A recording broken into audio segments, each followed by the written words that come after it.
Walk into any major Christian bookstore today, and you are immediately confronted with a wall of acronyms: NIV, ESV, KJV, NLT, NASB. For the average reader, simply choosing an English Bible has become a paralyzing exercise. The root of this confusion is a practical one. The original texts were written thousands of years ago in ancient Hebrew, Aramaic, and Koine Greek. Forcing those culturally distant languages into modern English with absolute one-to-one precision is linguistically impossible. Depending on the context, a single ancient Greek word can easily have 10 different English meanings. This animated scale represents the dilemma every translation committee faces. On one side, you have formal equivalence, a strict word-for-word translation that clings to the original grammar. On the other side is dynamic equivalence, a thought-for-thought approach that updates ancient idioms so they make sense to a modern reader. Translators are forced to pick a point somewhere on this line. Because you cannot have a perfectly neutral translation, every version requires subjective human choices. These choices eventually turned the modern Bible from a unifying text into a primary battleground for cultural division. To understand how fractured things are now, we have to look at the historical baseline. For centuries, the English-speaking world relied almost entirely on the 1611 King James Version. Its poetic, Shakespearean language gave the text a heavy majesty and provided absolute linguistic unity across generations. But as archaeologists uncovered older, more authentic manuscripts, like the Dead Sea Scrolls found in these Qumran caves in 1947, scholars realized the King James relied on incomplete texts. Updating the English Bible to reflect these new discoveries angered KJV purists, who viewed any alteration as a direct attack on the text itself. By the 1970s, the evangelical world needed a bridge between ancient academic accuracy and modern readability. In 1978, the New International Version, or NIV, was released. It sat perfectly in the middle of the translation scale, neither strictly literal nor overly casual. The NIV rapidly became the best-selling modern English Bible. Throughout the 80s and 90s, it gave Western congregations a shared language.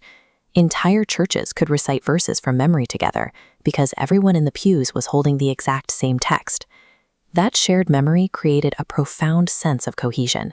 It was the last time the modern church spoke with one unified voice, before the cultural and political shifts of the 21st century splintered it completely. In the late 90s, societal debates over gender began to heavily influence translation committees. Translators faced a difficult problem. Certain original Greek words are gender-neutral in context, but were historically translated into English using masculine terms.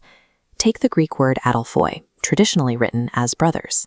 Because the Apostle Paul was clearly addressing both men and women in his letters, translators argued that brothers and sisters was a more accurate reflection of his intent. When modern Bibles tried to implement these inclusive updates, conservative theologians condemned it as an attempt to liberalize the text to appease modern feminists. This backlash led directly to the creation of the English Standard Version, or ESV, in 2001. It was explicitly designed as a highly literal, conservative alternative, structured to strictly uphold traditional gender roles within the church and the home. Take a look at this comparison of Genesis 3:16. The traditional NIV translation reads, "Your desire will be for your husband." But in a 2016 update, the ESV altered this verse to read, "Your desire shall be contrary to your husband." This specific phrasing implies that a woman will naturally fight her husband, requiring his rule over her. Progressives argued this was forcing patriarchal ideology into the text. They countered by pointing to Romans 16:7. For centuries, translators wrote the name Junius, a masculine name, because they assumed a woman couldn't hold the title of apostle. Modern inclusive translations have since corrected this, restoring the original female name Junia. A single phrase or the addition of a lone letter now redefines the theology, the gender roles, and the power dynamics of an entire denomination. Behind this fierce theological debate sits a massive economic reality. Selling copyrighted Bibles is a highly lucrative, multi-billion-dollar industry, generating millions in annual royalties for major publishers worldwide. To maximize those profits, publishers have saturated the market by slicing demographics into hyper-specific niches. Today, you can buy a teen surfer's Bible, a busy mom's Bible, or a patriot's Bible, each uniquely packaged for a specific political or cultural group. The real danger in these editions lies at the bottom of the page. Watch how the footnote section expands to dominate the screen.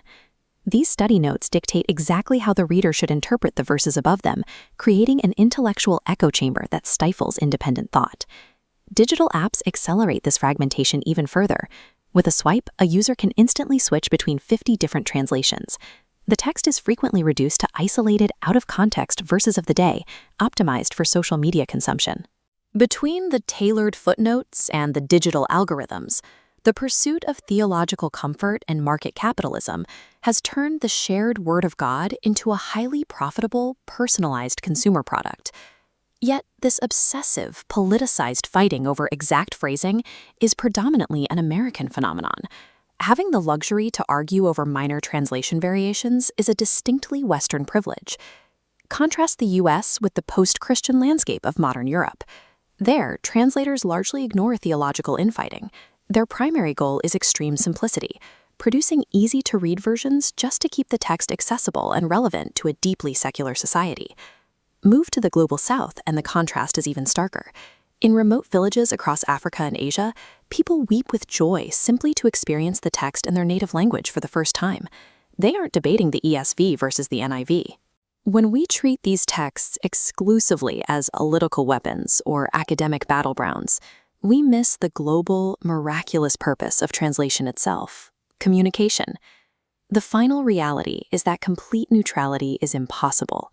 A translator's culture, biases, and theology will always seep into the text, meaning every translation is, to some extent, an act of interpretation. So rather than idolizing one specific version as flawless, the best approach is to read multiple translations. Each version offers a different angle, and together they build a much richer, more complete mosaic of truth. There is no need to fear these variations. This core text has survived the oppression of empires, the silence of the Dark Ages, and centuries of intense skepticism. It will easily outlast our modern political echo chambers. A closed book is dead. The final, most vital translation of the text